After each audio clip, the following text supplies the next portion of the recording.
Hello and welcome to Sardinia on a Sunday. You might have noticed Dirtfish has been a little quiet this week. There's been good reason. Colin? Aye. Yeah, it's been a little bit of a struggle with the voice. It was all okay, David. Oh, Colin, no way, bit of a struggle. Until stage 8. He's lost his voice. Be quiet. I'll bring you in when we really need you. Honestly, Cole's voice has been pretty terrible. You will have noticed I've done a little bit more. Apologies for that. It's not been to the usual standard. Colin has been struggling. There's been a little bit of illness in the camp this week. It's been a bit of a dream, a quiet Colin Clark this week, I'll be honest. Sorry. Let's just stop this nonsense and get into the meat of the action. Oit Tanak, what a fantastic result. You know, I think a round of applause. You can do that without talking. Oit Tanak, Martin Jarveoja and all of the Hyundai Motorsport team, just genius. And we couldn't be happier for you. You know, we've watched that team, that crew, all of the Hyundai crews through some really dark times from start to Monte Carlo where they were just grateful just to get there. Mm-hmm. They've come all the way, just keep doing that, just keep nodding. They've come all the way to here and won a sensational victory. Right, talk. Yeah, what can we say, David? I think rather than me talking, let's hear from the man who won here in Sardinia. Oit Tanak. Thank you. It's definitely important one, I would say, especially for the guys at the factory and here in the workshop. You know, it's been incredibly tough for them. Everything happened so late, and the start of the year it's been quite a struggle. But been fighting hard, and we've been getting some podiums so far. But never been really too happy. But still, the guys have been keeping it together, so it's definitely for them. And tell us about the day today and then the power stage in particular. How worried were you? How apprehensive? Yeah, again, like after a few stages, we had a bit of problem with the front bumper and splitter. So let's say, in the end, we lost it completely. But anyway, yeah, it was challenging, and the last stage was like a safari, so it was definitely quite tough, but important to finish. And nice to get one over on that power stage as well. That's cost you a bit in the past. Exactly. So it was not maybe full of confidence to push there, but it was important to come through. That was it. You know, really interesting there. Oit understands better than any of us how much this result really does mean to that team. It's huge, isn't it? You know, a pick-me-up like this is massive for them. It's enormous, and what we have to remember is just how far they have come. As you mentioned, they were lucky to make it to the start line in Monte Carlo. It was in some doubt. The performance was shocking, it was woeful. The team were in the depths of despair. They've risen.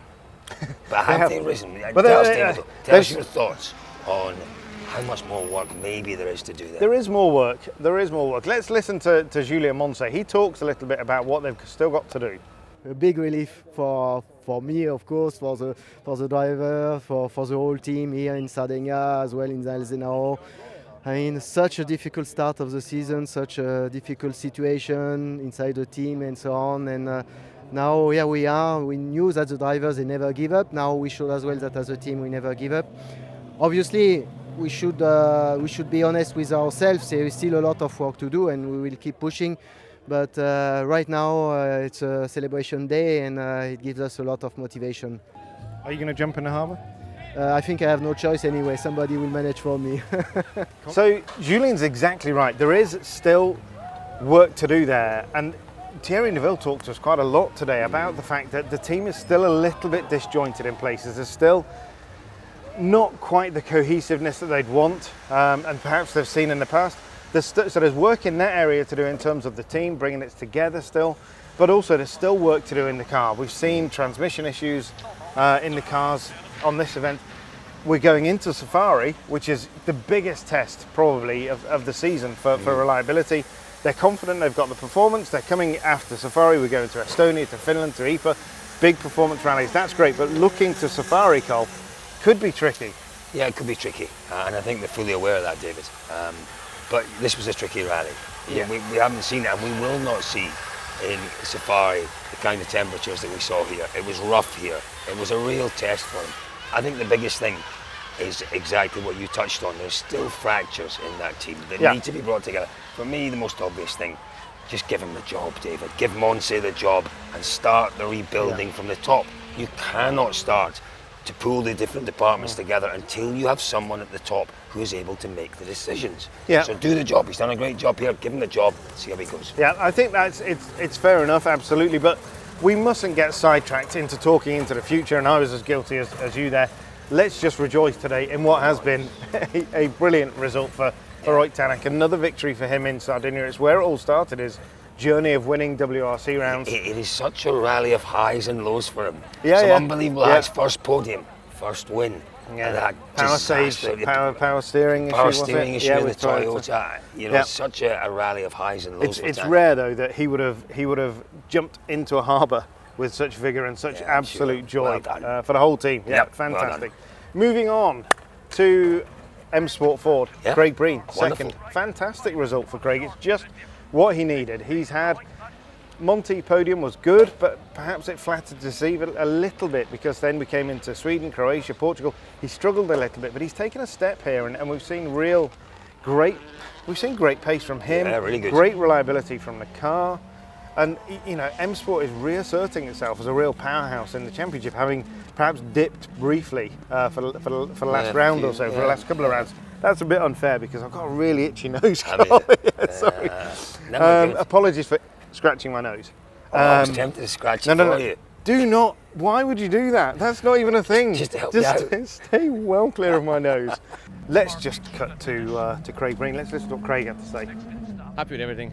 You know, we needed that. It's been a couple of difficult rallies that I struggled with, and I was maybe heading down a rabbit hole that I didn't want to be heading. So we managed to turn it around. Already from the start of the rally here, I just felt confident. I just tried to relax a bit more and just let the car do the job. You know, we've known from day one that this car was fast. So you know, and I'm literally just scratching the surface these last couple of days and trying to get around, not make any mistakes, and I definitely feel confident going forward. I am excited going forward, especially, you know, going to Kenya. I felt like on the more rougher stuff here we performed better, and I've never quite had the confidence in those sort of conditions before. So I think it's looking fruitful definitely for the next couple of rallies, and you know, obviously after Kenya then it's into my kind of rallies that I have the experience on. So definitely it's a great way to finish this part of the championship, and looking forward to bringing on the next. So that was a great event for Craig Breen, real confidence builder. Let's see what he can do going forward to Safari. Didn't go there last year. It'll be a challenge, but he's shown himself up. Huge challenge here. I think he can win there. I really do. I really think he can win there. Of course he can. Everybody can win Safari. I think the car's great. I think the car is the big difference there. Car's reliable. Third place, Dani Sordo. Another, you know, Dani Sordo lives on the podium in Sardinia, doesn't he? He didn't last time.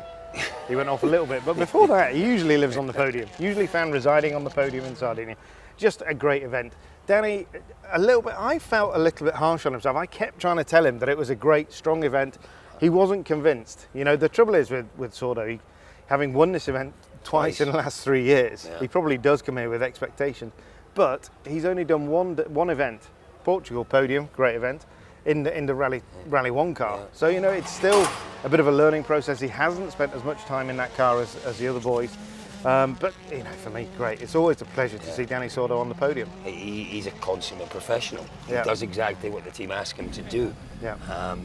And you know what? He's at that point. I've said this many times, but I'll repeat it. He's at that point in his life where he's happy. Happy with everything. Happy with what he's doing. He gets in the car. He's happy to drive the car. He's happy to drive the team instructions. I think he'd like to do a couple more rallies than he's doing. That's not what he said. He said he was asked that. You asked him. No, I think I'm pretty convinced that he would like to be in the car just maybe one or two times more. Maybe. Yeah, maybe. And that's something that we could. This one is a little bit short. Collie's voice is not great. Did you say Collie? Collie. That's almost as bad as me scratching your nose. Don't say that again, please. Collie, his voice Colin. is struggling. But if you want a longer or deeper analysis, And a bigger argument. go to the podcast and you can hear lots of arguing and more analysis of that. But in the meantime, let's listen to what Dani Sordo had to say. Was not fantastic. I think normal performance of Dani Sordo was not fantastic. Fantastic could be if I finish second, no? But yeah, at the end I do the good job for the team, for us, for everybody. We take the good points after the one Toyota in the back. The others, they were all a little bit in the back, so we need to take the maximum point possible. But Breen was a little bit more far. I will not try to push for more because this year is like this. And Oliver have his rallies. He didn't have a little bit more bad luck. I would like to do more, but Oliver deserved also the other rally. So let's see. So that was the top three, a fantastic event for Hyundai, as we've mentioned, great event for M Sport as well, in places. Can I say something Toyota, more? no, that's just very quickly. Okay. Toyota, a little bit of a complicated one, real highs and lows for them. Kalle Rovanperä delivered a great drive to keep himself ahead in the championship, grown his championship lead. Tricky place to come first on the road. The rest of them, Elvin, mistakes, Esa-Pekka, mistake. No, what's that mean? You look like you're playing the piano. Not great. No, not great. So yeah, ups and downs for Toyota on this one. I'm sure they will bounce back. They won Safari last year. Yeah, no question they will. And again, great long chat with Tom Fowler this morning, technical director at Toyota. Stay tuned to dirtfish.com for his words of wisdom through this week coming. I think that's about it. It is. I tell you, where would you go, Col, if you wanted to see all of the results from not only this rally, but every single rally in the whole wide world since the beginning of time? I think I would go to EWRCresults.com. Results.com. EWRC-results.com. Did you get the memo? I knew it was dash. That's it. So go to EWRC-results.com for all of the results. Literally every single detail, rally. stat, every bit of numberage that you could ever want. Just as the Pirelli. One thing we should say before we go, Pirelli, we are standing here. Pirelli now, this was the hive of activity where all of the tyres were put on the rims, taken off the rims. This was the place. We came here and we've forgotten to say congratulations to Pirelli for actually a pretty good rally on some really difficult conditions. Yeah. We talked about the ambient temperature. You talked about it endlessly of 40 whatever degrees. 43. But the road temperature was like 60 degrees. Amazing. Or even 70. Amazing. Was it 100 degrees, Colin? Could have been. Could have been. And the Pirellis, they lasted. So great job by Pirelli. Yeah, no, great because of the strife that they, and not the strife, but the grief that they took in Portugal. They were given a lot of, I think, perhaps what's the word I'm looking for? Fair? Unfair. Not a complicated word, is it? Been a long weekend. Back to bed. That's it from us or from me and from Collie. Careful, Colin. Yeah, thank you very, very much for watching again. And we will see you with normal service for Safari. In the meantime, stay tuned to dirtfish.com. Go away.